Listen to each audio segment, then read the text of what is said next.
ಆತ್ಮೀಯ ಸಾರ್ವಜನಿಕರೇ, ಸೌಜನ್ಯ ಹೋರಾಟಗಾರರಲ್ಲಿ ಒಂದು ಮನವಿ ಮಾಡ್ಕೊಳ್ತಿದ್ದೇನೆ.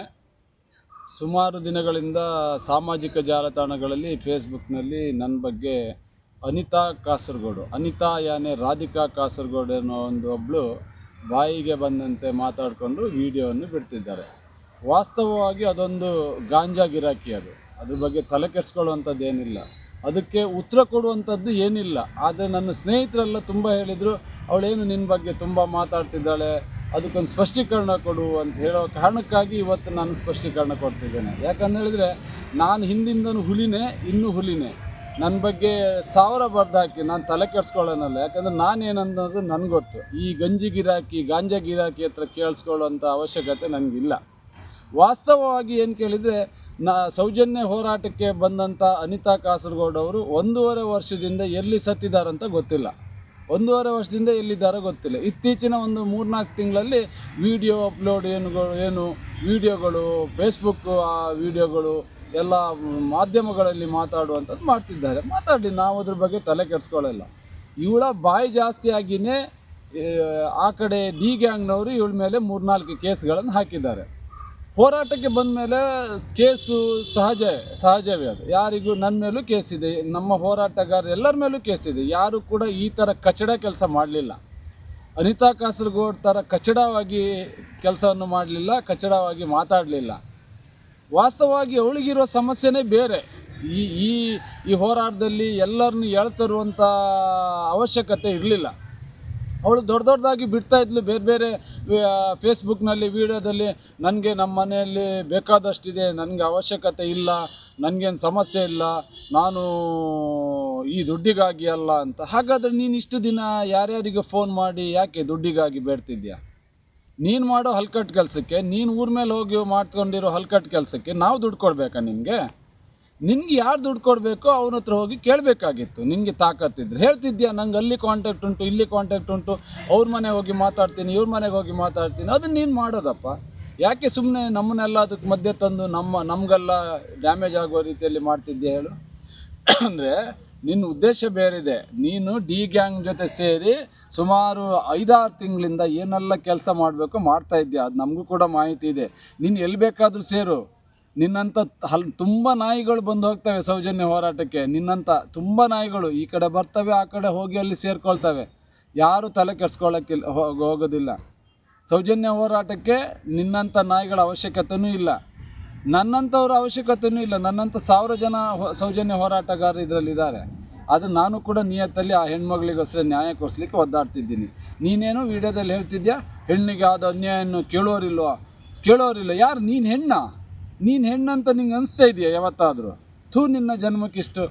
ನೀನು ಹೆಣ್ಣಾಗಿದ್ದರೆ, ಸೌಜನ್ಯ ಹೋರಾಟಕ್ಕೆ ನಿಯತ್ತಾಗಿ ಬಂದದ್ದಿದ್ದರೆ, ನಿಜವಾಗ್ಲೂ ನಿನ್ನ ಸಮಸ್ಯೆ ಏನು, ನೀನು ಯಾರಿಂದ ಸಮಸ್ಯೆ ಆಗಿದೆ ಅವ್ರ ಹತ್ರ ಹೋಗಿ ಮಾತಾಡಿ ಸಾಲ್ವ್ ಮಾಡ್ಕೊತಿದ್ದೆ. ಅದನ್ನು ಬಿಟ್ಕೊಂಡು ಊರೆಲ್ಲ ಡಂಗೂರ ಬಾರಿಸ್ಕೊಂಡು ಒಂದು 15-20 ಸಾವಿರಕ್ಕೆ ಬೊಗಳ್ತಾ ಇದೆಯಾ ನೀನು. ನನಗೆ ಅಷ್ಟು ಸಂಬಳ ಬರ್ತದೆ, ನಮ್ಮ ಮನೆಯವರು ಅಷ್ಟೆಲ್ಲ ಬ್ಯಾಕ್ಗ್ರೌಂಡ್ ಚೆನ್ನಾಗಿದೆ ಅಂತ 15,000 ರೂಪಾಯಿಗೆ ಇಷ್ಟೆಲ್ಲ ರಂಪರಾಮಾಯಣ ಮಾಡ್ತಿದ್ಯಾ ಅಂದರೆ ಇದ್ರ ಹಿಂದಿರೋ ಉದ್ದೇಶ ಏನಂತ ಅರ್ಥ ಆಗುತ್ತೆ. ನೀನು ಪ್ರಶಾಂತನ ಜೊತೆ ಮಾಡ್ಕೊಂಡಿರೋದು ಏನು ವ್ಯವಹಾರ? ಬಿಸ್ನೆಸ್ ಮಾಡ್ಲಿಕ್ಕೆ ಹೋಗಿದ್ದೆ. ಬಿಸ್ನೆಸ್ಸಲ್ಲಿ ಒಂದು 20-30 ಸಾವಿರ ರೂಪಾಯಿ ಏನಾದರೂ ಹೆಚ್ಚು ಕಡಿಮೆ ಆದರೆ ಅದು ನೀವೇ ಸಾಲ್ವ್ ಮಾಡ್ಕೊಳ್ಬೇಕಿತ್ತು. ಅಷ್ಟಿದ್ಮೇಲೆ ನಿನಗೆ ಕಾಯ್ಬೋದಿತ್ತಲ್ಲ. ನಿನ್ನ ಉದ್ದೇಶ ಏನಿದೆ? ಒಟ್ಟಾರೆ ಅವನು ಹಣಿಬೇಕಿತ್ತು, ಸೌಜನ್ಯ ಹೋರಾಟಗಾರರಿಗೆ ಅಪಪ್ರಚಾರ ಮಾಡಬೇಕಿತ್ತು. ನೀನು ಬಂದಿರುವಂಥದ್ದು ಅದಕ್ಕೇ. ನೋಡಿದರೆ ಗೊತ್ತಾಗತ್ತೆ, ಅವ್ರು ಸರಿ ಇಲ್ಲ, ಇವ್ರು ಸರಿ ಇಲ್ಲ ಅನ್ನೋದಕ್ಕಿಂತ ನೀನೆಷ್ಟು ಸರಿ ಇದೆಯಾ ಅಂತ ನೋಡ್ಕೊಳ್ಳೋ ಫಸ್ಟು. ಯಾರ್ಯಾರೋ ಹೆಂಡತಿ ಮಕ್ಕಳ ಬಗ್ಗೆ ಮಾತಾಡುವವಳು ನೀನು. ನಿನ್ನ ಮನೆಯವ್ರು ಎಲ್ಲಿದ್ದಾರೆ, ನಿನ್ನ ಗಂಡ ಎಲ್ಲಿದ್ದಾರೆ ಅನ್ನೋದು ತಿಳ್ಕೊ ಫಸ್ಟು. ಯಾಕೆ ನೀನು ಬಿಟ್ಟೆ ಅಂತ ತಿಳ್ಕೊ. ಯಾಕಂದರೆ ನಿನ್ನ ಪರ್ಸ್ನಲ್ ವಿಷಯ ನಾನು ಮಾತಾಡೋದಲ್ಲ, ಆದರೆ ಬೇರೆಯವ್ರ ವಿಷಯ ಮಾತಾಡ್ತಿದೆಯಲ್ಲ, ಆ ಯೋಗ್ಯತೆ ನಿನಗಿದೆಯಾ? ಹಲ್ಕಟ್ಟು ಕೆಲಸ ಮಾಡಿಕೊಂಡು ಊರ ಮೇಲೆಲ್ಲ ಬೇರೆಯವ್ರ ಹತ್ರ ನೀನು ಬೇಡಕ್ಕೆ ಹೋಗಬೇಡ. ನಿನಗೆ ದುಡ್ಡು ಬೇಕಾದರೆ ಬೇಡು, ಯಾರಾದರೂ ಕೊಡ್ತಾರೆ. ಅದನ್ನು ಬಿಟ್ಕೊಂಡು ಯಾರ್ದೋ ವಿಷಯ ಇಟ್ಕೊಂಡು, ಸೌಜನ್ಯ ಹೆಸರು ಇಟ್ಕೊಂಡು ನೀನು ಇಂಥ ಹಲ್ಕಟ್ಟು ಕೆಲಸ ಮಾಡಬೇಡ. ಮಾತಾಡೋಕ್ಕೆ ನನಗೂ ಬರುತ್ತೆ ಮಾತಾಡೋಕ್ಕೆ. ಏನು, ನಾನು 420. ನೀನು ಏನು ಬೇಕಾದ್ರೆ ಹೇಳು. ನಿನ್ನಂಥ ನಾಯಿ ಕಚಡ ಹತ್ರ ಕೇಳಿಸ್ಕೊಳ್ಬೇಕಾದ ಅವಶ್ಯಕತೆ ಇಲ್ಲ. ನಾಯಿ ಬೊಗಳಿದ್ರೆ ದೇವಲೋಕ ಏನು ಹಾಳಾಗಲ್ಲ, ಗೊತ್ತಾಯ್ತಲ್ಲ. ನೀನೇನು ಬೇಕಾದರೂ ಮಾತಾಡು, ಏನು ಬೇಕಾದರೂ ಹೇಳು. ಜನರಿಗೆ ಗೊತ್ತಿದೆ ಸತ್ಯ ಯಾವುದು ಸುಳ್ಳು ಯಾವುದು ಅಂತ. ಜನರಿಗೆ ಗೊತ್ತಿದೆ, ಸೌಜನ್ಯ ಹೋರಾಟಗಾರರಿಗೆ ಗೊತ್ತಿದೆ, ಸೌಜನ್ಯಳಿಗೆ ಗೊತ್ತಿದೆ. ಗೊತ್ತಾಯ್ತಲ್ಲ. ನಿನ್ನಂಥ ಕಚಡ ಹತ್ರ ಕೇಳಿಸ್ಕೊಳ್ಳುವಂಥ ಅವಶ್ಯಕತೆ ನಮಗಿಲ್ಲ. ಆದರೆ ನಿನ್ನ ಹೋರಾಟ ಏನಿದೆ ಅದನ್ನು ಮಾಡು. ಅದನ್ನು ಬಿಟ್ಕೊಂಡು ಯಾರ್ಯಾರ ತಲೆ ಮೇಲೆ ಗೂಬೆ ಕೂರಿಸುವಂಥ ಕೆಲಸ ನೀನು ಮಾಡಬೇಡ. ಅದು ನಮಗೂ ಗೊತ್ತಿದೆ, ಏನು ಕೋರ್ಟು ಕೇಸು ಕಚೇರಿ ಎಲ್ಲ ದಾಟಿ ಬಂದವರೇ ನಾವು, ಎಲ್ಲ ದಾಟಿ ಬಂದವರೇ, ಎಲ್ಲವನ್ನು ಫೇಸ್ ಮಾಡೇ ಬಂದವ್ರೆ. ನಿನ್ನೇನು ಸಾಮಾಜಿಕ ಜಾಲತಾಣದಲ್ಲಿ ಏನೋ ಮಾತಾಡ್ತಿದ್ಯಾ, ಏನು ಡಾಕ್ಯುಮೆಂಟ್ ಇದ್ರೆ ಮಾತ್ರ ಮಾತಾಡಿ, ಇಲ್ಲ ಅಂದರೆ ನಾನು ಬಿಡಲ್ಲ ಹಾಗೆ ಹೇಗೆ ಅಂತ ಡಿಫಾಮೇಷನ್ ಕೇಸ್ ಹಾಕ್ತೀನಿ. ನೀನೇನು ಬೊಗಳ್ತಿದ್ಯಾ ನಾಯಿ? ನೀನೇನು ಬೊಗಳ್ತಿದ್ಯಾ? ಎಲ್ಲರ ಬಗ್ಗೆ ಬೊಗಳ್ತಾ ಇದೆಯಲ್ಲ ನಾಯಿ ಥರ. ನಿನ್ನ ಹತ್ರ ಏನಿದೆ ಡಾಕ್ಯುಮೆಂಟು? ಏನು ಮಾತಾಡ್ತಿದ್ಯಾ? ಅಂದರೆ ನಿನಗೊಂದು ಕಾನೂನು, ಬೇರೆಯವ್ರಿಗೊಂದು ಕಾನೂನು ಇದೆಯಾ ಈ ದೇಶದಲ್ಲಿ? ಎಲ್ರಿಗೂ ಒಂದೇ ಕಾನೂನು ಇರೋದು. ನಿನ್ನಂಥ ಕಚಡಗಳು ಎಷ್ಟೋ ಬಂದು ಹೋಗ್ತವೆ ಇಲ್ಲಿ.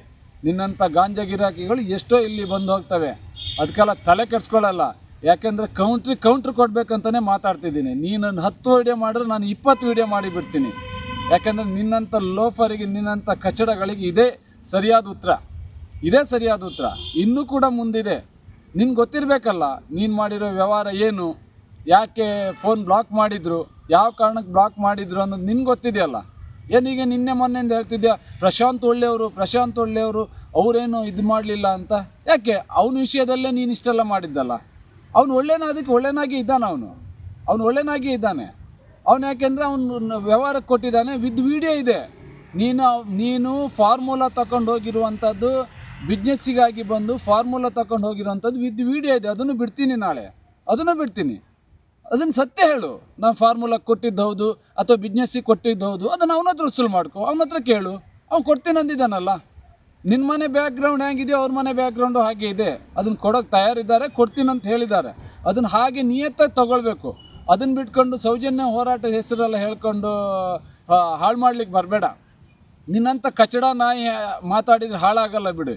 ಯಾಕೆಂದರೆ ಈ ಒಂದು 3-4 ವರ್ಷ ಸೌಜನ್ಯ ಹೋರಾಟದಲ್ಲಿ ನಿನ್ನಂಥ 100 ನಾಯಿಗಳು ಬಂದು ಬೊಗಳಿ ಹೋಗಿದ್ದಾವೆ. ದಾರಿ ಮೇಲೆ ಹೋಗ್ತಿರೋ ನಾಯಿಗಳಿಗೆ, ಬೊಗಳೋ ನಾಯಿಗಳಿಗೆ ಕಲ್ಲು ಕೊಡ್ತಾ ಇದ್ದರೆ ನಮ್ಮ ಹೋರಾಟ ಹಿನ್ನಡೆ ಆಗುತ್ತೆ. ನಾವು ಅದಕ್ಕೆಲ್ಲ ತಲೆ ಕೆಡಿಸ್ಕೊಳ್ಳಲ್ಲ. ನೀನೇನು ಬೇಕಾದರೂ ಬೊಗಳು, ಏನು ಬೇಕಾದರೂ ಮಾಡು. ನ್ಯಾಯ ಸತ್ಯ ಒಂದಿನ ಗೆದ್ದೇ ಗೆಲ್ಲುತ್ತೆ, ಆವಾಗ ಗೊತ್ತಾಗುತ್ತೆ. ಆದರೆ ಇತಿಮಿತಿ ಇರಲಿ. ಮಾತಾಡ್ಲಿಕ್ಕೆ ಹಿಂದೊಂದು ಮುಂದೊಂದು ಮಾತಾಡಬೇಡ. ಎಲ್ಲರೂ ಹೆಣ್ಮಕ್ಳ ಬಗ್ಗೆ ಎಲ್ರಿಗೂ ಗೌರವ ಇದೆ. ನಾನು ಯಾವತ್ತೂ ನನ್ನ ಇಷ್ಟು ವೀಡಿಯೋದಲ್ಲಿ ಒಂದೇ ಒಂದು ಹೆಣ್ಮಕ್ಳ ಬಗ್ಗೆ ಆಗಲಿ ಅಥವಾ ಬೇರೆ ಯಾರ ಬಗ್ಗೆ ಆಗಲಿ ಇಷ್ಟು ತೀಕ್ಷ್ಣವಾಗಿ ಮಾತಾಡಲಿಲ್ಲ. ನಿನ್ನಂಥ ಕಚಡಗಳಿಗೆ ಇದೇ ಉತ್ತರ, ಇದೇ ಮಾತಲ್ಲಿ ನಿನ್ನ ಮಾತಿಗೆ, ನಿನ್ನ ಇದಕ್ಕೆ ತಕ್ಕಂತೆ ನಾವು ಉತ್ತರ ಕೊಡ್ತೇವೆ. ನಿನ್ನ ಹಲ್ಕಟ್ಟು ಕೆಲಸಕ್ಕೆ ತಕ್ಕಂತೆ ಉತ್ತರ ಕೊಡ್ತೇವೆ. ನೀನೆಲ್ಲೆಲ್ಲೋ ಮಾಡ್ಕೊಂಡಿರೋ ಕೆಲಸಕ್ಕೆ, ನೀನೆಲ್ಲೆಲ್ಲೋ ಮಾಡ್ಕೊಂಡಿರೋ ಹಲ್ಕಟ್ಟು ಕೆಲಸಕ್ಕೆ ನಾವು ದುಡ್ಡು ಕೊಟ್ಟು ನಾವು ಸಾಯಬೇಕಾದ ಅವಶ್ಯಕತೆ ಇಲ್ಲ. ನಿನ್ನ ದುಡ್ಡನ್ನು ಅವ್ರು ಕೊಡ್ತಾರೆ, ಅವ್ರ ಹತ್ರ ವಸೂಲು ಮಾಡ್ಕೊ. ಏನೋ ಮಾತಾಡ್ತೀನಿ ನಾಡ್ದೆಲ್ಲ ಬರ್ತದೆ, ಅದು ಮಾಡ್ಕೊ. ಅದನ್ನು ನೀವು ಮೊದಲೇ ಮಾಡ್ಕೊಳ್ಬೇಕಿತ್ತು. ಇಲ್ಲಿ ಯಾರ್ಯಾರೋ ತಲೆಗೆ ಏನೇನೋ ಕಟ್ಟುವಂಥ ಕೆಲಸ ಯಾಕೆ ಮಾಡಬೇಕಿತ್ತು?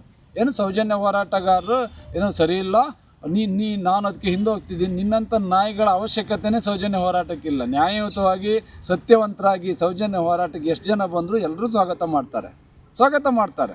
ಅವರಿಗೆ ಅಪ್ರಿಷಿಯೇಟು ಮಾಡ್ತಾರೆ.